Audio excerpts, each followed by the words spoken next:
This is communication skills for social progress, right? You understand that? You understand? Yeah, Not yet. We all listen? 4. they are named. Well, where are they? They are coming.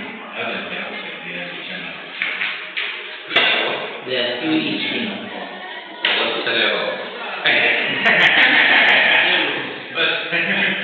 What's the level? Where we interact. The channel 0.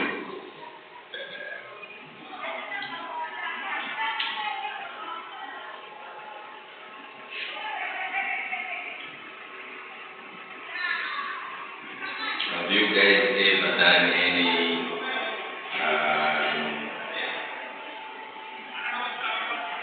communication related course? Yeah. What was that? Language and communication.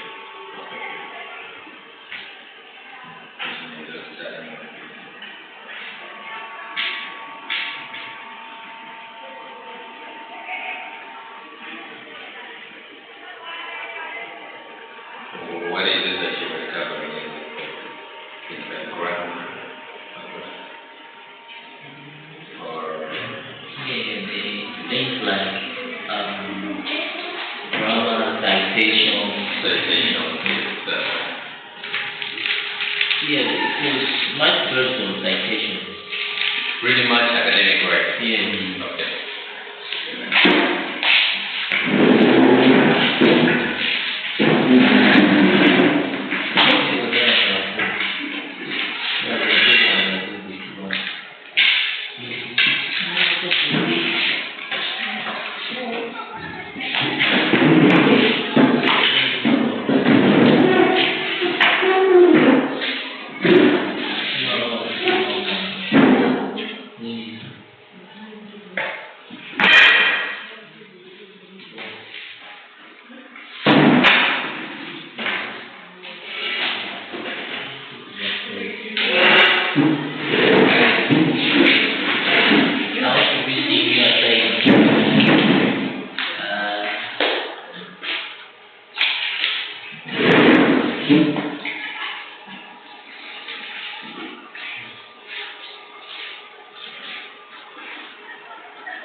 You're able to see?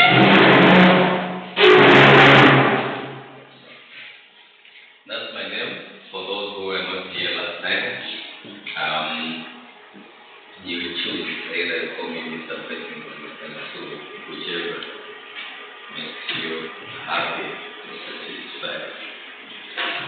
The slides that I'm going to outline to you this afternoon, they are the slides that we covered with your friends who were here last time. You were here, he was here, and he was here. We were 3, right? Yeah. So we can't go to the next outline before we have an understanding of this part, which I know that you have covered it before in other tutorials or other lectures. It's still very vital that we cover with you yet again.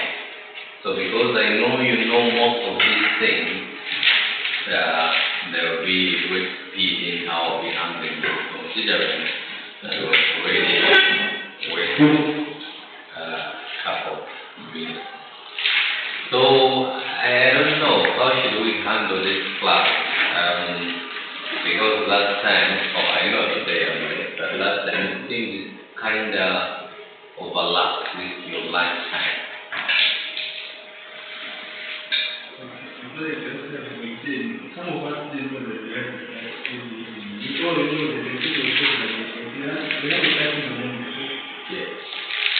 You didn't know that there is a swap. Yeah. Okay.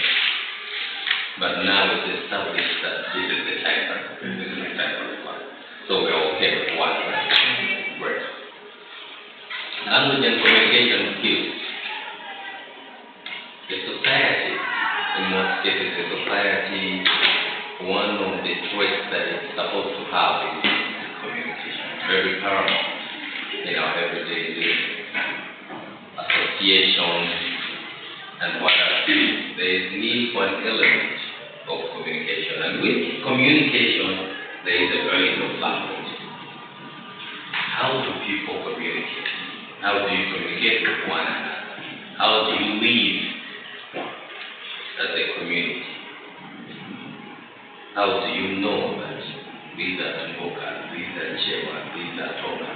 Mostly it's not about the complexion. Usually the first thing that hits our head is communication. That's how paramount, how vital it is. And not only is it important in our cultural setting, it is also important in our profession. That is why it is included in the social work practice. Because for the efficiency of your working as far as social work is concerned, you need this element of communication. That's just a quote by Riemann. You check it out when I give you this slide. But let's go straight to look at these important elements when we're touching on saying when you communicate, in most cases, what you anticipate is the feedback. The whole reason people communicate is because they want the feedback. The whole reason I ask somebody, how are you? Is because I want them to tell me how they are. That's the reason you communicate. So much as you communicate to someone else, but the whole reason you are saying whatever you're saying to that person is you're looking forward to what they're going to tell you back. But then, communication still has its own strategies. It's not just how you do it in each and every day. There are strategies that you're looking into. Because a lot of people think communication is linear. For example, they think communication is this linear. It is the sender sending a message through a certain medium to a receiver to get a feedback. Initially, classical scholars used to say communication is just three things. There's just a sender, there's a message, and there's a receiver. Other people came in and said, no, it's not just about that. Actually, I've listed 5 elements there that I feel like they are the most important. But if you go deep into communication or ask your friends from mass communication or journalism, they will tell you there are about 8 elements of communication. Okay, so for this one, we're using the sender who sends a message. So, for example, I am the sender. I'm sending a message. You guys are the receivers. However, we're not really using a medium because other mediums could be, for example, in the radio, they could be transmitters. Those are the mediums, isn't it? In telecommunication, using the internet as a transmitter. That's what you use to get your message across. So there is a medium, there is a receiver, and you guys give me a feedback. How do you give me a feedback? Give me examples. That's how you give me a feedback. Go through other questions that we'll be asking each other. That is also a feedback. So this is just to give you an overview of how communication is. Some notable ways of communicating in mass communication. In mass communication, our friends in journalism and what have you in media, mass communication uses technology. There's always an element of technology included in mass communication. Radio has technology incorporated. Television has technology incorporated. Internet has technology incorporated. There's public speaking, there's sign language, there's Braille. You know Braille? Braille. Braille. For the people of different usually for the blind. They write something, they are dots. That's a Braille. They have books. And what have you? those are some notable ways of communicating. So I'm just trying to highlight here to say there is always a desired message that a speaker or writer wants to communicate. So the message is made in a way, crafted in a way that will help the speaker to get the best feedback from the receiver. And as such, it is important not only for the speaker but also for the receiver to be conversant not only with the message but also the meaning of communication. For example, if I want to get a message across to people in a typical village, you have started considering what is the best mode of communication that I can use. There was a time I was traveling that deep in the village somewhere, and there was this big poster written by PSI and what have you. There was written in some English, I should have taken pictures, some deep English. That's knowing. It's called knowing and communication, because people they can't understand the language. So that's knowing to do it. So a lot of people, communicators, they are usually fancy in creating their ways of communication, disregarding the receiver of their communication. That's why I say that the message is tailored in a way that will make sense to the receiver. However, this does not render the receiver passive. His role is still critical in as far as communication process is concerned. It is different. The way you are sitting there, the way you are listening to me, you still have the responsibility for you to grasp what I'm telling you.